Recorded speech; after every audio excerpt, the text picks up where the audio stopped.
So my discovery has been, if you consider the conclusion that naturalist approaches to comprehension of the Christian's Gospels of Jesus, you rule out the three plagiarized ones, and Mark's Gospel means he could have been suicided by the attrition of the king's guard. And if that's the case, if that scene of him carrying his cross up a hill is not they take the other Gospels and mix it so that him being suicidal going up a hill is conflated with him laying down his life for you and me. Yes? You love the life of Brian. I love the life of Brian. Great. I like when he's dragging the cross up and the guy goes, "Let me share you with your load, brother." Yeah. And he just fucked off. The life of Brian is fantastic, and it's well defended by John Cleese in a debate with a couple of not cardinals, but they were members of the church. Yeah. They were telling him the movie wasn't offensive to Jesus, but I think it's less offensive to Jesus than something like The Passion of the Christ. I don't enjoy The Passion of the Christ at all. It was a great show. Because Mel Gibson got back out about the violence. He said, "Show me how I can film a gentle crucifixion and I'll do it." What it is, to my mind, is I don't like them saying, if he was that communally oriented and cared about his society, I don't like them saying that he then said, "I love this society so much that I want you all to crucify me." I don't think he went through that mind shift at all. He was unjustly executed. So now, if that prospect isn't born in the mind of... The Jews were the ones pushed to his execution, not the Romans. The Romans were quite prepared to let him go, and the Jews jumped up because he was fucking up the money lenders in the church. All the big But if you don't believe supernatural anything, and you just go, well, he was mistreated, possibly today, he had long hair, he'd possibly stand up for the bisexual rights movement, and the people that would hate that are the people angry, going, "We come from incest in the Garden of Eden. Who the fuck are you?" Suicide him up a hill. And so that's why I think Christians that follow him often get into emotional ups and downs, because I think the human way to look at that scene of him going up the hill is it's actually very sad. Like, this is a wrong thing. This shouldn't happen to a man. But the Christians mix it into a celebration, going, "Well, this is him laying down his life for us." It's like, well, are you sure that's what he's feeling? I mean, he doesn't know you even exist. And so people in the bisexual rights movement who defend it now will have that view, like, Jesus shouldn't have been killed. But then, like, social scientific activists who I've known through healthcare work, they'll then misjudge. They'll look at someone who simply defends the rights charter and defends the bisexual rights movement in principle and go, "Well, they must be a martyr. Oh, he's got long hair, definitely probably a martyr.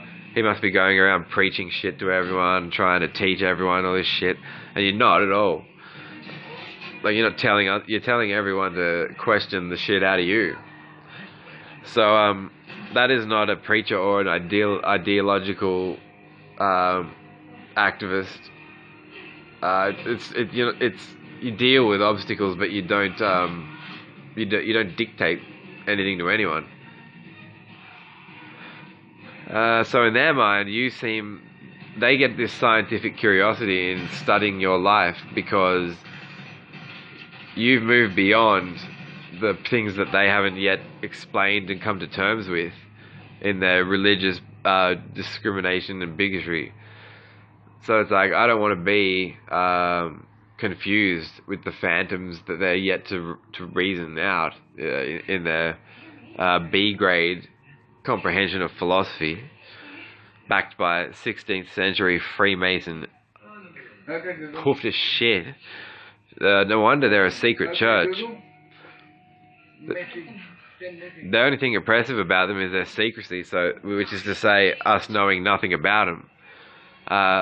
Because once we do, fuck, are they stupid? I mean, they're not even admitting that Lucifer doesn't exist. Like,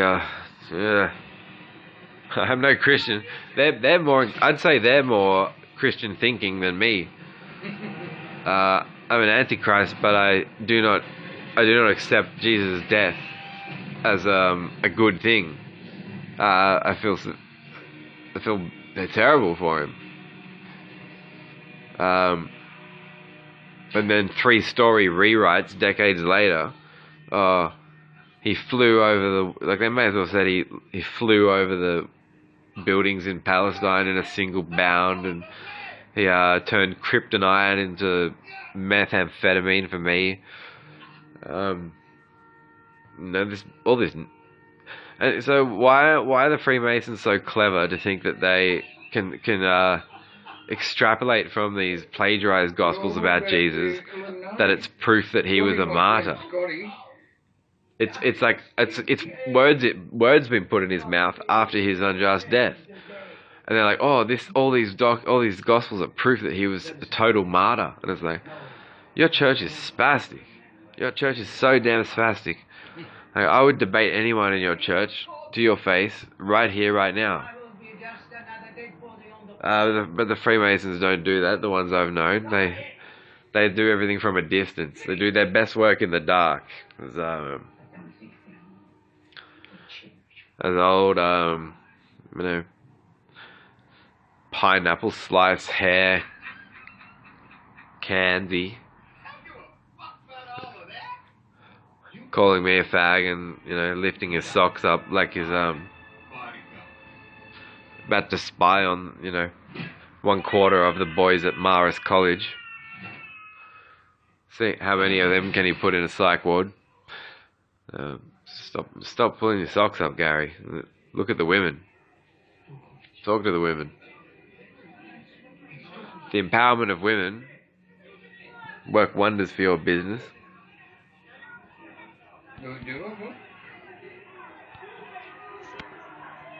The empowerment of women would be more important than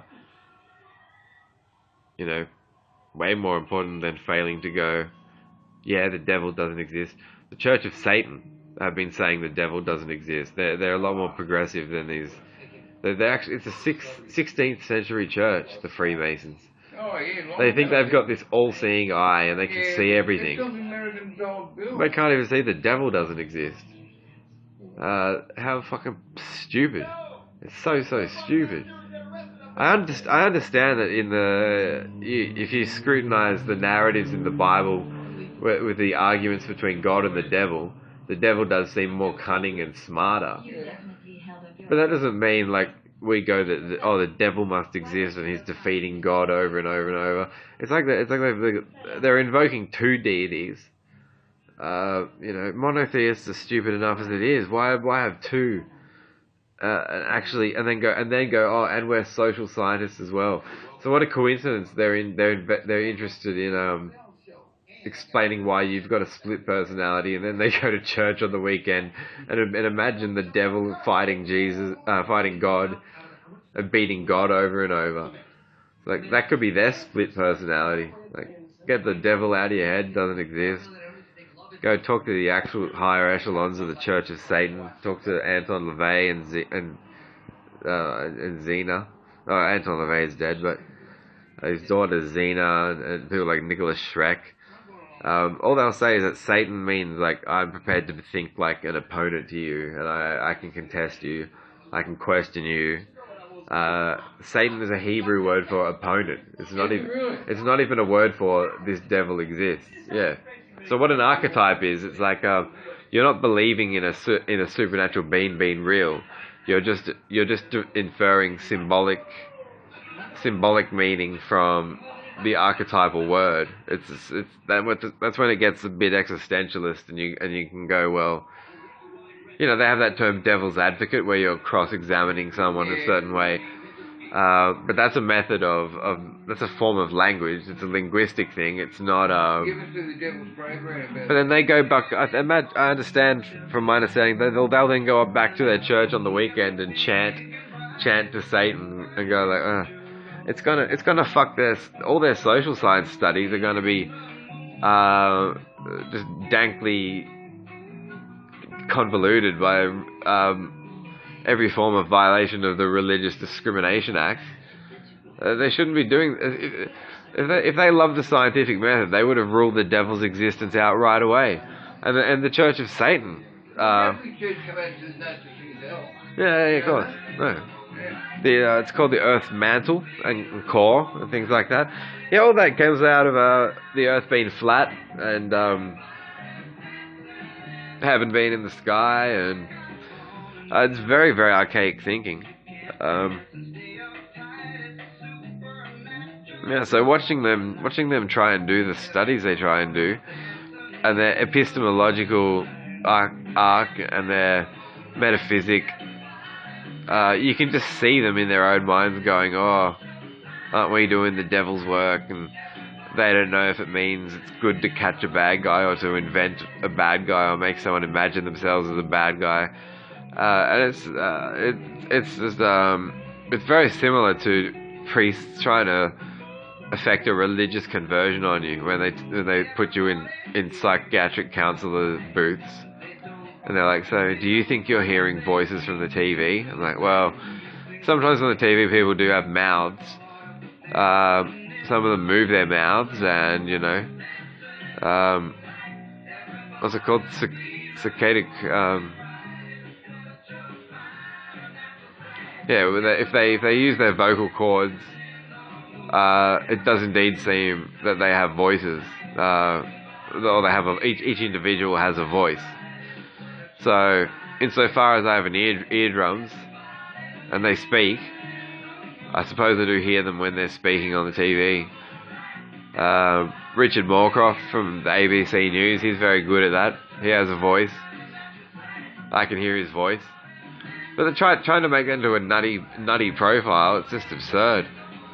And if only you knew what is being covered up by it, like it's Mate, that. I'd love to get in the bowels of the Vatican and start opening up all those shit, old safes and books and shit. They would have that much shit down there, man. Vatican. Yeah. Ooh, the good old Vatican helped all the Nazis get a fucking free taxi to Argentina after Berlin fell. Now I've got Roger Toole and Gary Cairns figured out. It's I used to like because I thought he was respecting my Privacy Act. And he seemed to go, okay, you're an unbeliever. I won't hassle you over that. So I kind of had this mutual, I think I respect you, I'm trying to. Alan Jackson argued with him and just could not tolerate him and did not like his character at all. So it's tricky because you want to minimize getting into fights and beefs with people that you're working with because you just don't want that sort of dynamic to impede upon your disposition toward the patients when you're serving patients and customers. So that's going to become more stressful if you're engaged in constant arguing with the employers. But yeah.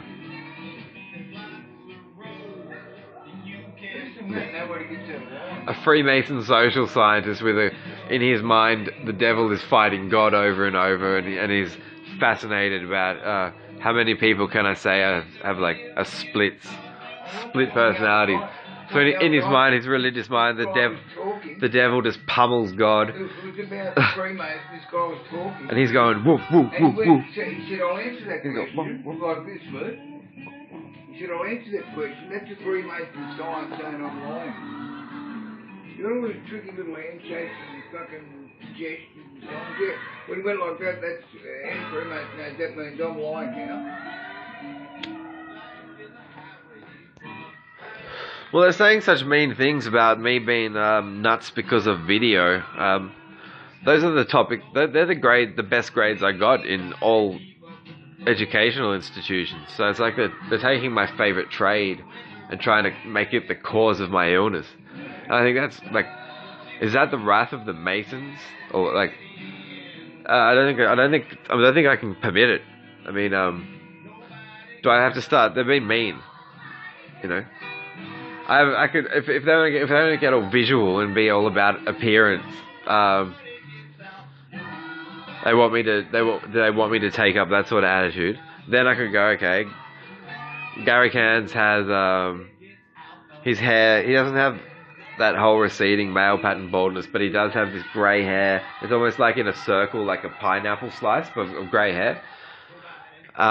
It says in the book of Proverbs, chapter 2, verse 8, grey hair is a crown of splendour attained by a righteous life. But I do not want to be considered righteous by fucking anyone. But my theory is that it's been many years where when he's engaged in coitus, he will say, oh, Jesus, Jesus, Jesus, Jesus. And so because he keeps saying Jesus while lovemaking, he ended up with it resembles the crown of thorns, this circle of grey hair. You got to say the woman's name.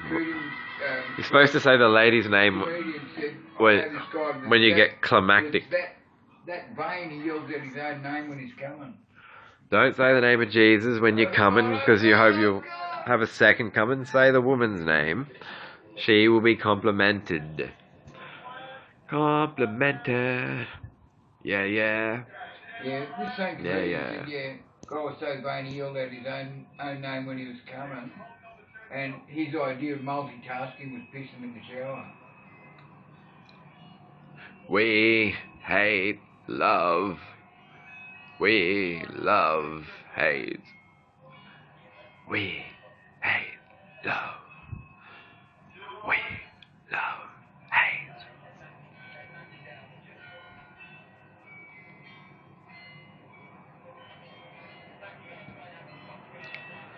Fuck it. This is Saturnalia.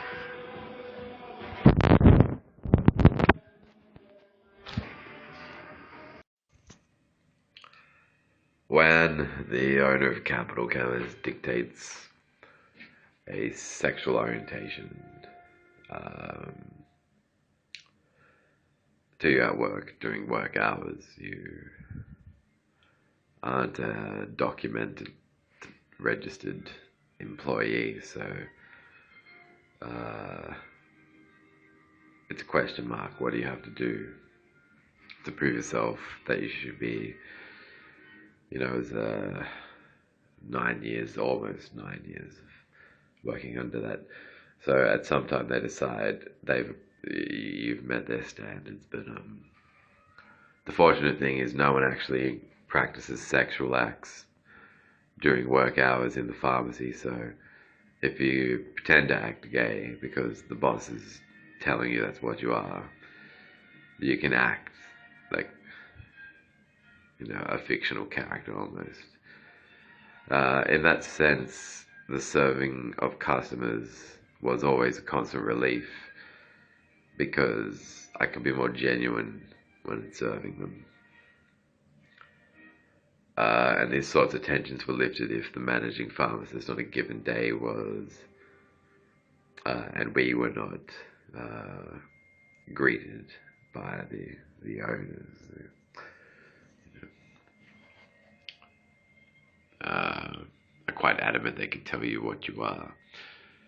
I suspect something reminded me of in their conscience of religious authorities in past years in church. And I should have spent more time looking into what Freemasonry was then. But I thought surely these men can't be theists. Like, the sorts of responsibilities that they're asserting themselves proficient at, and the sorts of fine detailed judgments they're making and laying out. Obviously I knew they were wrong to it was only one. It was the owner of the whole business,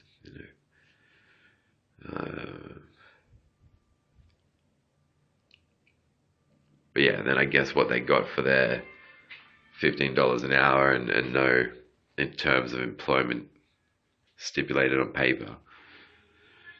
I drew on drama class a lot. So it was act a bit gay during the shifts, leave the shifts and go home, go out in makeup and be straight.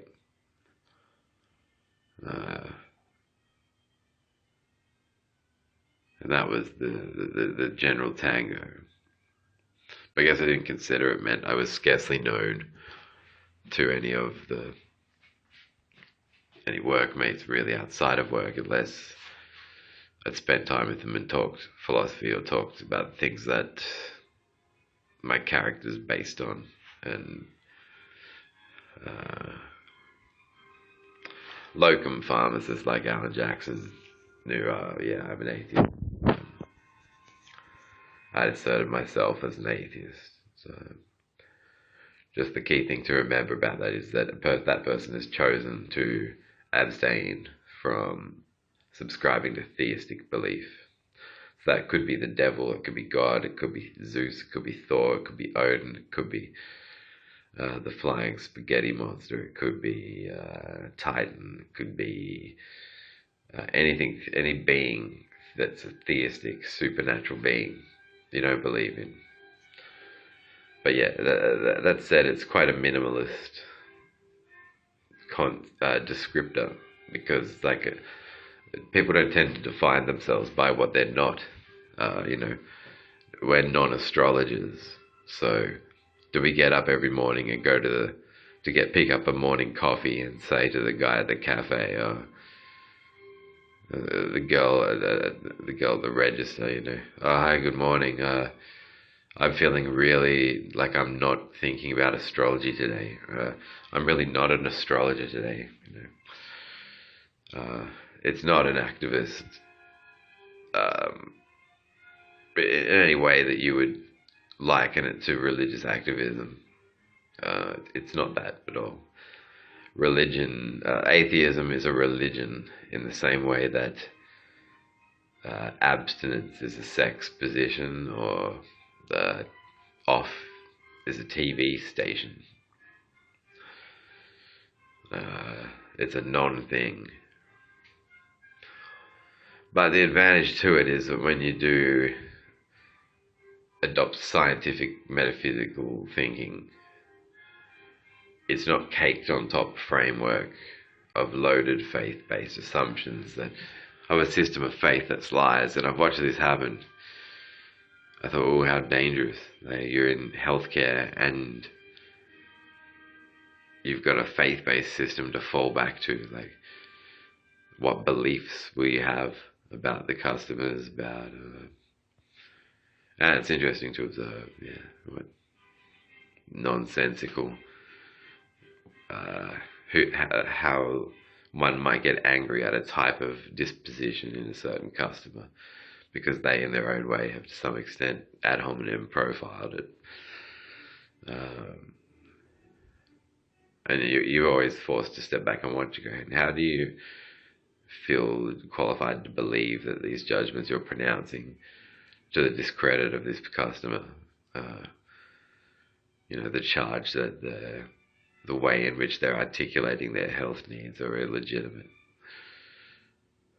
You see that growing out of belief. It's very similar to the youth pastor who says if you're listening to rock music, then God is losing the bond in his relationship with you, and you're starting to turn towards the devil because the devil's picking at your soul through rock music.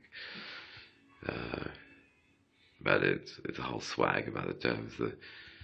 I'm now sick of what I know about the minds of the Freemasons. I get why they think they're the shit, because they have a bit more wit and cunning in how they would argue that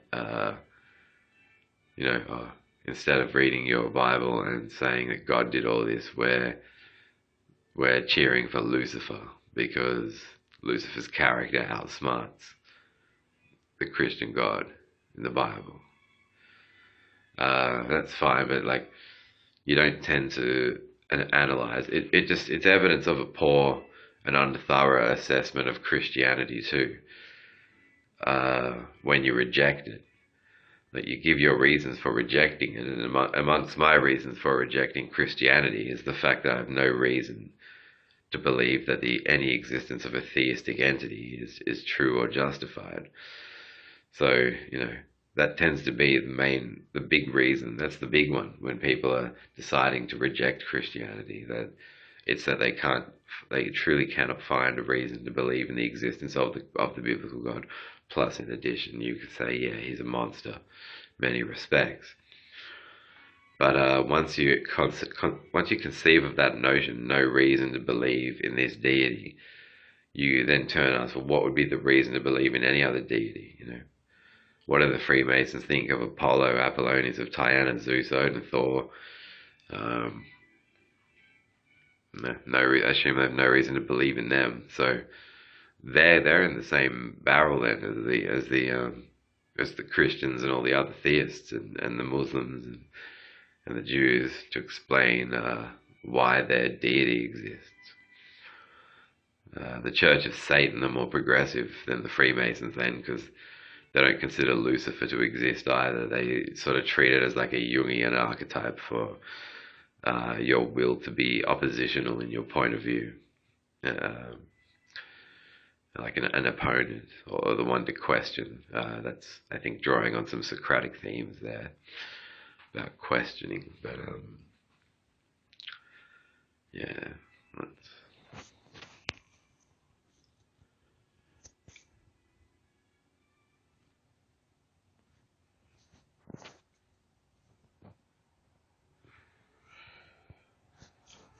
Corn.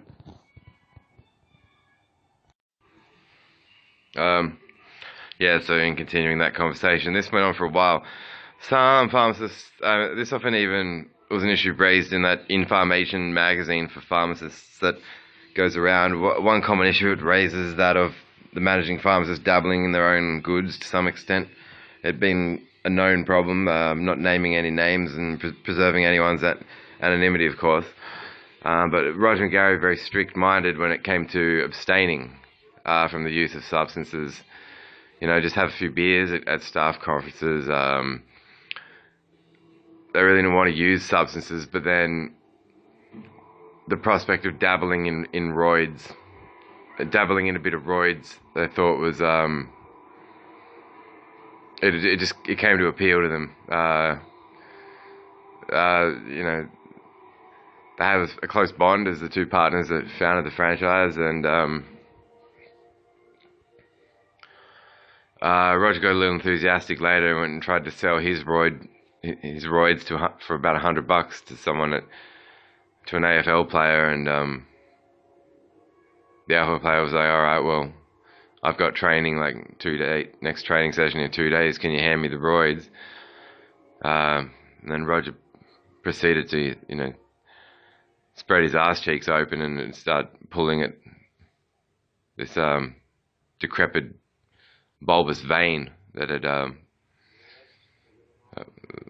was hanging out his colon. And the AFL player was like, "What the fuck is wrong with you?" And then punched him. And I was like, we have a more natural approach to using roids.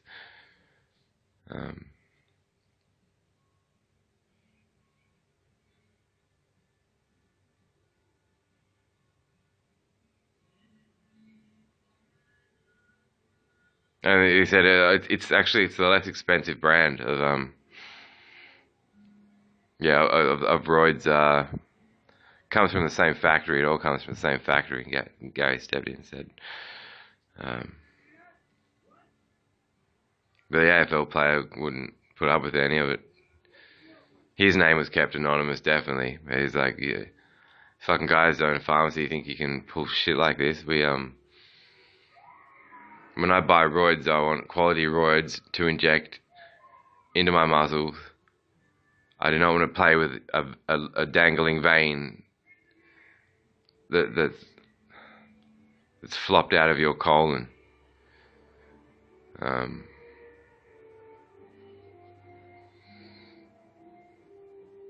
Anyway, that's all. It's I don't think it's a particularly funny segment.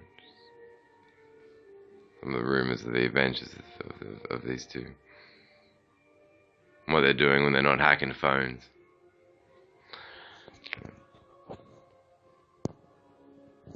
I'm going to eat my pie. That's from the Line of Shops Morning Bakery. I believe it is a cheese and bacon and beef pie. With of course tomato sauce.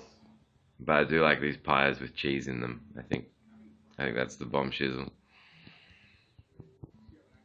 Alright. I don't look like I've slept in a while. Fuck. Judy, my love, those wrinkles in your face just probably part of natural aging process and have nothing to do with my demeanor during account of my 16th century beliefs in the Freemason Church. Gary, you don't know what it's like. Judy, please. Now, you know what women's rights are like in the 16th century, don't you, God blimey? Put on a new fucking tampon. I got an Alpha Farm appointment, 4 p.m. Our boys need oat and cheese and meat. At Capital Chemist. So with Cartesian logic, I think therefore I am means, if you're thinking about scenes from the Matrix, that obviously doesn't mean you think you are scenes from the Matrix.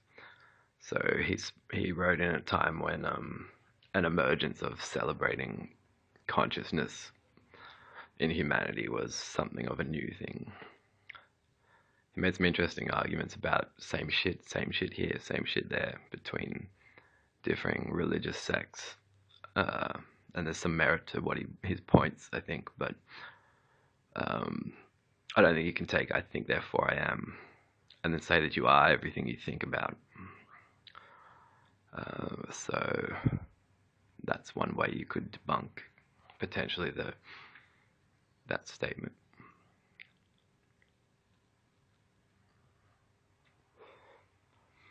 You have Bowie singing that Homo sapiens have outgrown their youth in the 70s, late 60s and 70s, and he kept a keen eye on progressions in existentialism and nihilism. I think it's better to look into 1,001 different philosophies, but not subscribe your life in a commitment to upholding the name necessarily of any one philosophical, idealistic, or it can start to be too much like when you're in church, when you were made to go to church when you were younger, or once you realize how crap that is, you never want that in your life again. So, if you replace a religious education with knowing more about philosophy as a whole over centuries, you kind of have an instinctive tendency to be repulsed by, oh, will you now be this? Like, will you be this now forever? And you kind of never want to for anything. So, yeah.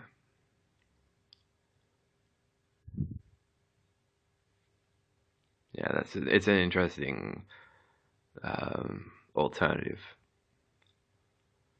It means you can look into what other people have to say and go, well, this nihilist said some things that I can relate to, and this existentialist introduced me to this, and this, and I'd never thought of that before.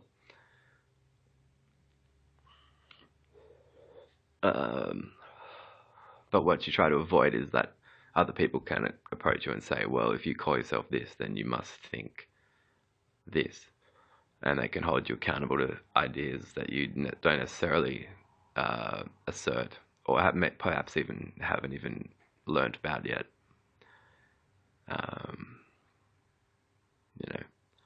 You wouldn't want to be the one white kid in the Ku Klux Klan that got picked on by the Klan leaders to say he joined, and the Klan leaders forgot to tell the kid that they don't accept Jews and black people. And then you're dragged along to Ku Klux Klan rallies a few times, and you go, oh, you're against Jews and black people? too busy picking on you to tell you that yet. And you're like, well, no wonder everyone hates you. And so then you leave the clan. You pretty much want to avoid that from ever happening. So you just teach yourself as you go. The responsibility that goes with me being able to, when push comes to shove, come forward and say such things means that I can't go around making a mockery of other people's rights, or else it will just then you wind up in a predicament where you're using true heartbreak to excuse yourself, and that is selling out in a very, very, I would say, an unrecoverable way. Like who could recover from such a sellout, and what a perversion of conscience. So obviously that's something that I can never do. And even when it comes, I'm that opposed to violence that in this last year I didn't even put an arm up to block a punch that seriously hurt one side of my jaw. I could do better to be self-defensively violent, if that's the correct way to phrase it. You might just say self-defending, but what these employers at the company thought I was capable of, constantly thought I was capable of, so he's a worry, we need to keep our eye on him. Like, I would have learned, it means the amount of Privacy Act violating that this company does, this men Gary and Roger, they literally don't think. Like, I don't know why they is it the Freemason Church is it secret because the Queen isn't giving it a proper acknowledgement? Like, I could empathise to an extent with views like that. Why is she allowing all these UK Sharia law courts in the UK from a religion that truly promotes rape for these Muslims, and yet your Freemason Church is the Queen hasn't even used the word Freemason, and she doesn't seem to care to want to know what it is. How's that not you guys not getting a fair go in that context? Fine. But once again, do you understand my ethic when I said I'm an unbeliever? Can you respect that I'm an unbeliever? If you can, I'll work for your pharmacy group. While I'm working for your pharmacy group, I won't go around saying to other people, oh, are you a Christian? Are you an unbeliever? Are you a Catholic? Are you a Jew? Because I've studied enough deconstructive logistics and rationalism to deconvert every single one of you in the store. Did I think like that? No. Okay, but what I will not stand for is bullshit arguments and lies where you've decided a certain conflict exists and that a person has perpetrated a mistake or an error or a criminal infringement, and you think you've come to judge that possibility solely on the basis of your religious discrimination, because there has been no criminal offence, there is no concealing of a criminal offence, and yeah, I think the Human Rights Act means more to me than it did for you guys, and that's why I took offence to your Privacy Act violating bullshit. And I would literally imagine it some sort of potential pretense to an invasion, an attack on my family, and if that had to happen, I just wish it wouldn't happen. So hence, stop inquiring into how you think I think when at home. Like, they had it to the point where I was nervous to go on dates because I'm coming home with, oh, is my boss when's he gonna check in on my life next? And why does he do that and tell me about it at work? Why isn't he teaching me about the profession of pharmacy? Why isn't he helping me have better job opportunities? The customers became the people to be more comfortable around because upper management would just give me the fucking creeps. The absolute fucking creeps, you know? That was before I started wearing makeup. So, yeah, as I was saying, I'm looking more into the teachings of the Masonic Church, but they certainly seem to be theistic. So, a system of beliefs is theistic if it makes an existential claim concerning one or more beings said to be supernatural in nature and not human, but anthropomorphic, which means they'll have human traits. You know, like the devil's invisible, but he can fart on after he eats cheezels, or you know, he laughs at the unfortunate, or you know, that's you know, human-like traits, but imposed on a supernatural being. Theism, a belief system's theistic if it posits one or more. So the monotheists think there's one God.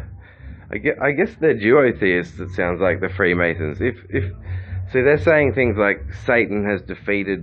Lucifer defeated the Christian God, but they didn't say the Christian God doesn't exist. They're just saying Lucifer beats him. So that would make them like duotheists in the sense that they're saying, well, God exists and the devil exists, but the devil just beats God.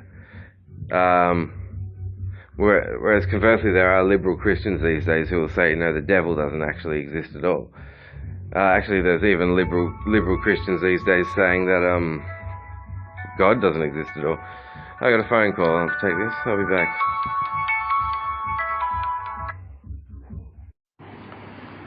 Hello, viewers of Deterioration.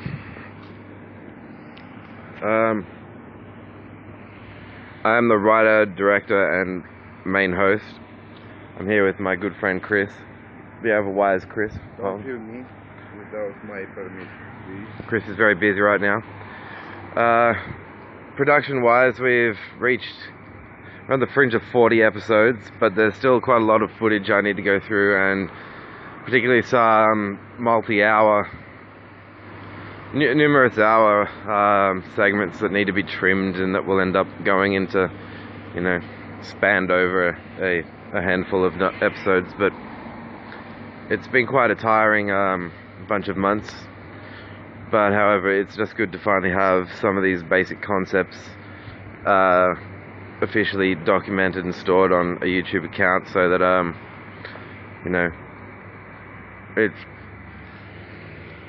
only led to me reevaluating my ideas for my book. I'm kind of going between the book draft to the channel, back to the book draft, back to the channel, and brainstorming more and more about how to. And then I've got my 10 albums worth of original audio, and I got to think through about if I'm going to pick out like the best songs out of those 10. I mean, I didn't deliberately aim to make 10. I just went through the folders of music files and sorted them into 79 to 80 minute blocks, because that's how long you maximum length of time you get on a CD, unless you overburn it to 82 minutes. And I had roughly 9 discs full, so I could pick out the best,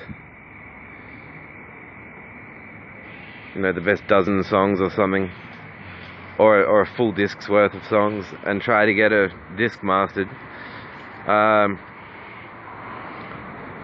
But by taking the time to speak out about some of the philosophical conclusions I've reached, and some of the key contest points I have against various systems of ideology, from which I refuse to believe in,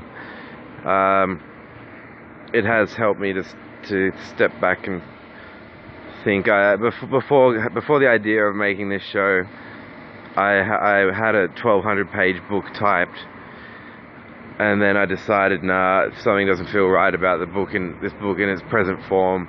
So I went and stripped a lot of chapters back out of it, which brought it back down to about 590. Oh.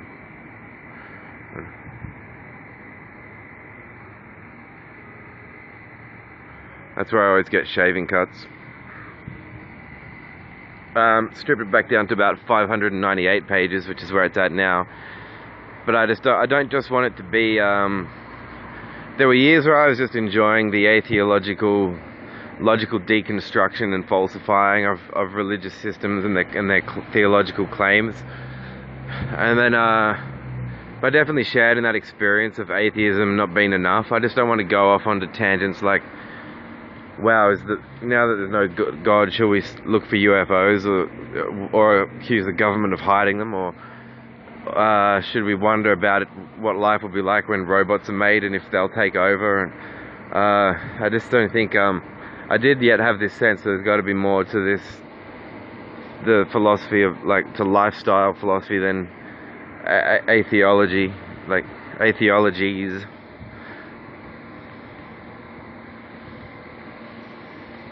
And for me, that's probably art. So Nietzsche's writing style and Sartre's been the two most impressive in my mind. Oh, Schopenhauer tied it up in there too. I might try and change the format of the whole book, but some new ideas are coming to me, and the more I work on this show, the more I'm bouncing ideas back and forward. So thank you for those who have subscribed to the channel, making the show what it is, and may your lives be philosophically rich and artful. Peace.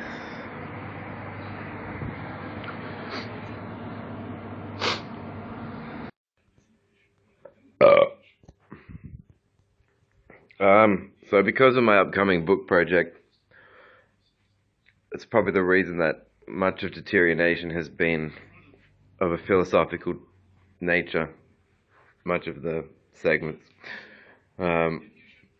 Sketches have been what they are, and there's been some mention of the sort of beefs I've been involved in, and I'm not sure what it's a bit like being cursed in a way where you try to function in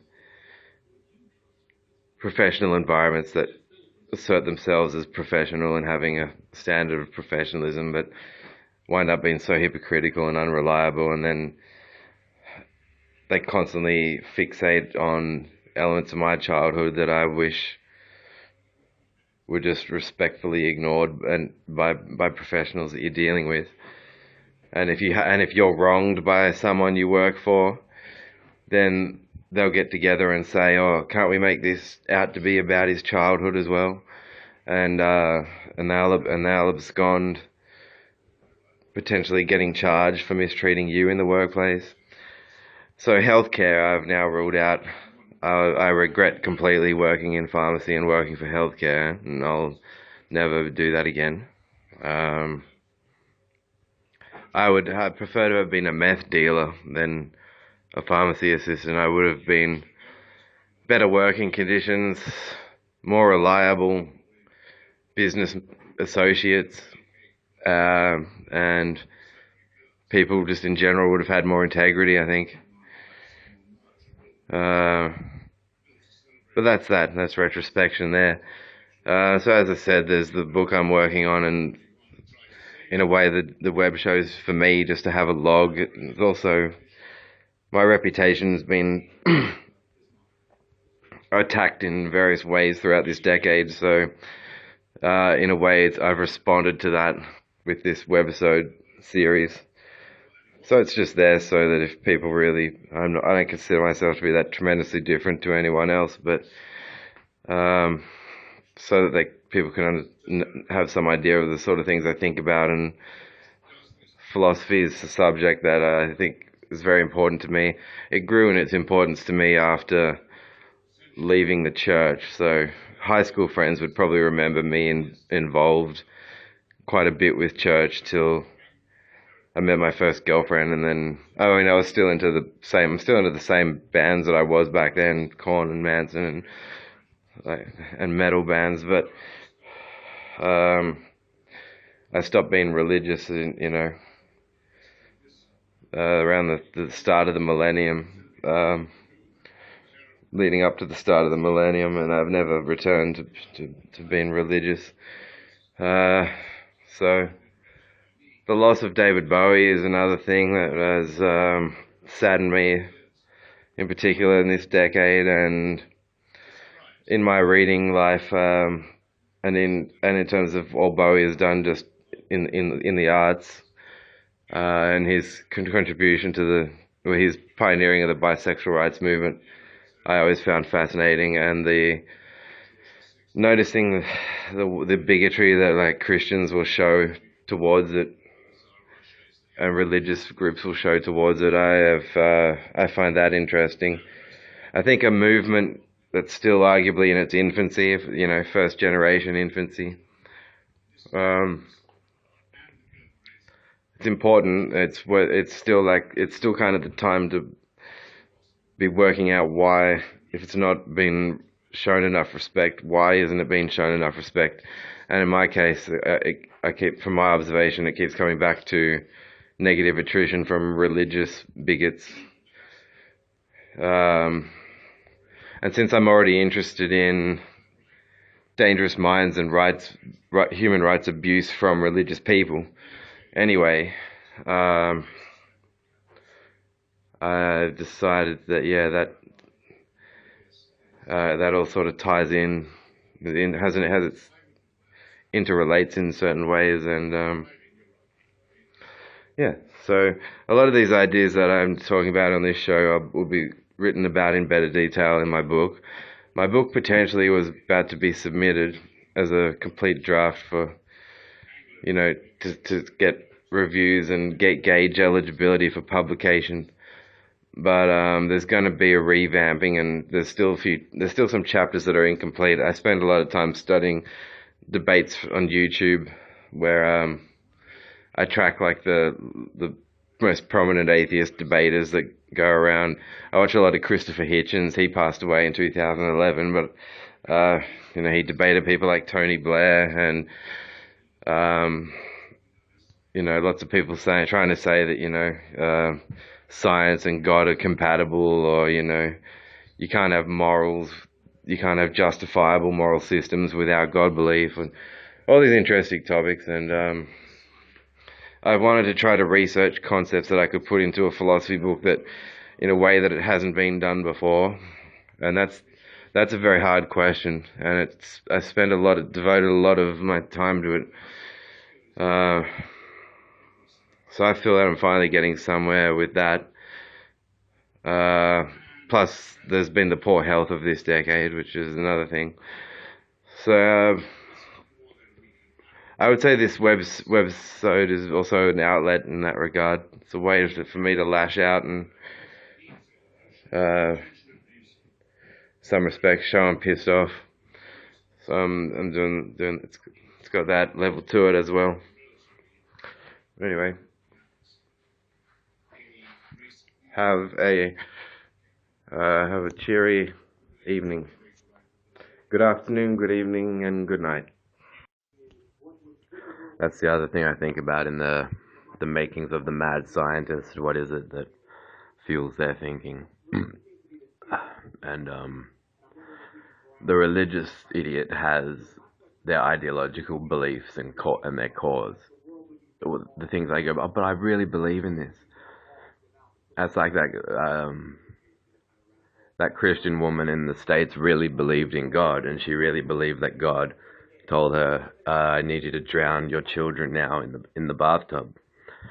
So she drowned them in the bathtub, and then she started to cry at the judge's bench, saying, well, God told me to drown them in the bathtub. And people to this day still want to say, oh, the state and the government should call it a basic human right for you to believe in anything you want to believe in. Now Muslim men are raping Australian women, and if the courts here say, your religion is so offensive, you want to point the finger at entertainment and art with a religion that's that fucking retarded. And then the Muslims will say, oh, now you're being racist. It's like, would you tolerate that mother drowning her kids in the bathtub and saying to the judge, like, now you're discriminating against bathtubs? After she drowns her kids in the bathtub, don't discriminate against the bathtub. Like, this is the level of idiocy these people go by, and I'm not sure what the Freemason. I get the sense they feel like they've got a grudge to bear against the Christian right getting the spotlight.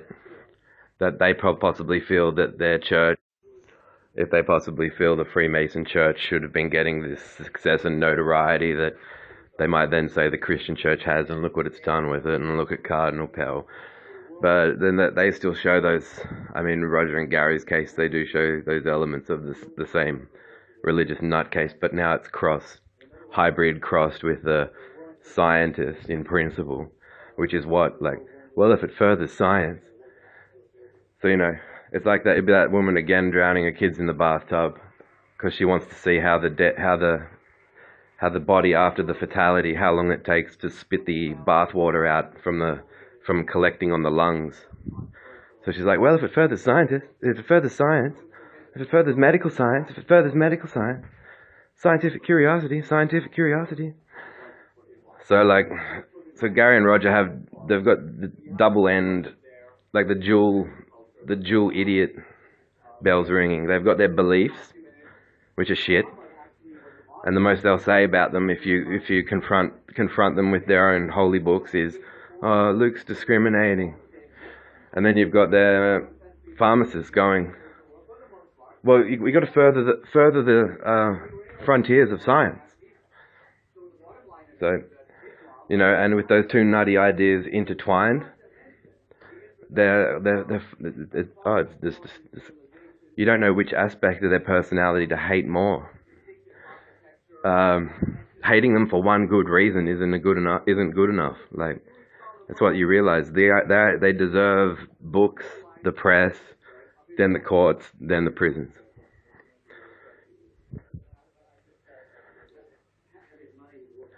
So I'm noticing they've got many of the flaws, like the ways that you could, to protect your own interests in yourself. Their characters have the same flaws too that religious idiots have, but and they probably can't even comprehend that you don't want to think about them and you wish you'd never met them. And not because they've staunched you and proven themselves so much more ennobled. They had the chance to do that when they were paying your wage.